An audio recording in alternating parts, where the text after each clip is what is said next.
Okay, so hello everyone, welcome back to another episode of Rickeys Reviews, my movie series review channel, where I know in October I covered strictly horror movies, because that was what I just wanted to do for the month of October, but today we are covering something a little different. Today we're covering a movie that has some horror elements, but is mostly different. Today we are covering the 2021 film, drumroll please, Mortal Kombat. So yes, this is the Mortal Kombat 2021 film, and I know there is two other older Mortal Kombat films. I think they're the 1990s ones. Maybe I will cover those if this video does well.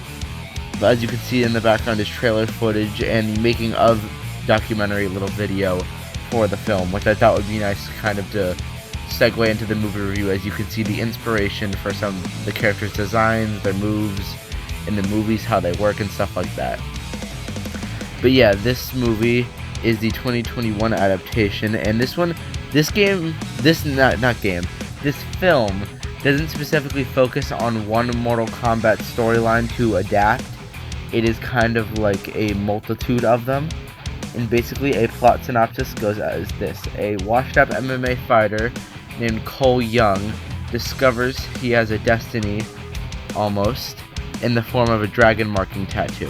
What he does not realize with this dragon marking tattoo is that there are others like him, and it is used as a symbol to be hunted by other people. And throughout the plot of the film, that's the brief synopsis, as Cole Young realizes his destiny in the terms of Mortal Kombat, as the marking is in a way his chosen symbol, and I think it even says in the movie when he has his first conversation with Jax that you are chosen.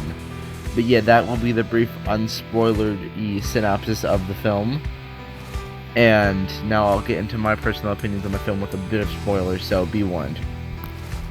So this film, I remember I saw this the year it came out. I did not watch it in theaters. I was watching it with my brother on home, because I did not want to go out to the theaters to go watch a rated R fighting game movie. And this is before I was really into the Mortal Kombat games. I found them interesting, but I wasn't really into them. But I did rewatch this again. I did not rewatch this again, no, I didn't. I probably should have rewatched it now, being a fan of the film, but I did rewatch a few of the scenes just to get a feel for the film again before I put my eyes on this, as I don't want to put any MK fan bias onto this. But yeah, this movie, there's things I like about it, there's things I don't. One of the things, I will list out a few of the things I do like. As you can see in the background, is the making of some of the fight scenes. The choreography is very well done, and I do like how there's an intention to detail some of the cast members. I know the guy, Chotazlam, I think his name is, the one who plays Sub-Zero. He has a fighting background. The guy who plays Cole Young, Louis Tan, he also has a fighting background, and I know there's many others in the cast that do. I just do not remember them off the top of my head, so I'm sorry. But yeah, there's a fighting background in the film. There's definitely attention, love, and care put into it from the people that made the games, as I know they were on set of the film trying to make sure that it was done properly. And to the most part, I think they succeeded in what they wanted. What they wanted for the film was a Mortal Kombat movie for the fans, and if you're a Mortal Kombat fan, you're going to love the movie. If you've never heard of the Mortal Kombat game series, then I would say maybe not the best, but you would still enjoy the movie otherwise.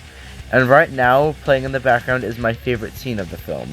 Now, this scene is where the final battle of the film, where Cole Young faces off against Sub-Zero, but then gets a tag team assist by Scorpion. Now, this scene, is one of those sorts of things where I know people will say, oh, you had to be in the theater to really feel it. This feels like one of those moments when he gets the spear through his arm and you hear that iconic "get over here" line, and then they start squaring up like it's an actual Mortal Kombat match. It feels so much like it's just a love letter to the fans with this whole scene and the duel, everything, the moves. It feels like it's ripped straight out of a game. And I know one thing, at least for me, I wish that these costumes that you see in the background of Sub-Zero and Scorpion, that these would be put into the newest Mortal Kombat game. I know that mods did it for Mortal Kombat 11, because Mortal Kombat 11 would have been the game that was out at the time with this. But I just like to see something like that where you can actually see the costumes, because they look so good. I don't know who the costume designer for this film was, but props to you, actually, props to the whole cast and crew. They make it feel like a Mortal Kombat movie, and it definitely does show. Now, with that being said, I'll use these last 2 minutes to talk about what I didn't like about the movie. The pacing was the big issue for me, how it felt kind of all over the place sometimes. There's sometimes where a scene would go on for a few minutes, and sometimes it would go on for a lot longer than you'd think.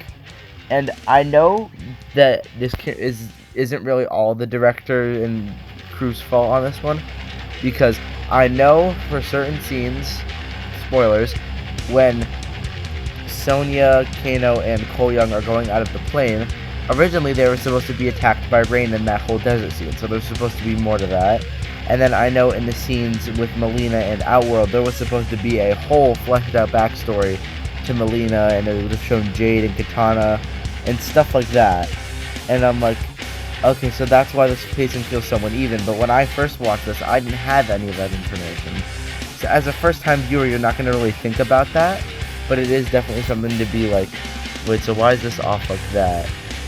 And then one of the pacing was one thing, but it was forgivable at times, because you're like, okay, yeah, they obviously couldn't have gotten this movie any longer, else it might have been a little bit boring. But I wish they could have made a director's cut of this film so we could actually see what those ideas were. But now that we know that we're getting the Mortal Kombat 2 movie coming out soon, which is why I chose to cover this, I guess we'll be able to see that. But the other thing I didn't like about the film was how some characters really felt wasted at times. Like, I'll give an example. I am a huge fan of the character Kabal from Mortal Kombat, and you know, he was in this movie, but he was just a grunt. Like, I know Kabal's been a grunt in the games, but at least they gave him a little bit more personality. In this, he just feels like a straight up henchman. He has that one scene with Kano, and that feels like all he does. And then he just gets killed by Liu Kang. And then there's one line where after Liu Kang kills him, he says for Kung Lao, which makes no sense, because Shang Tsung's the one who kills Kung Lao, but then he's acting like Kabal was the one who killed him, which makes no sense. And then Natara, she had her quick death. While the death was cool, yes, I wish we could have gotten more for her character. And I know that this is a fighting game movie, so not every character is going to get their whole fleshed out backstories, especially with it being a Mortal Kombat game where gruesomeness, brutalities, and all of that and the whole package are the selling point of the game. So obviously, for a film standpoint, you're going to prioritize those brutal kills over, say, giving backstory to a lesser popular character. Which is why characters like Scorpion and Sub-Zero didn't die in this. I mean, unless you count Hanzo Hasashi. I mean, actually, I can't really say that because Sub-Zero does die, but that's for him to turn into Noob Saibot. But yeah, those were my grievances with the movie. But other than that, it was a very good film.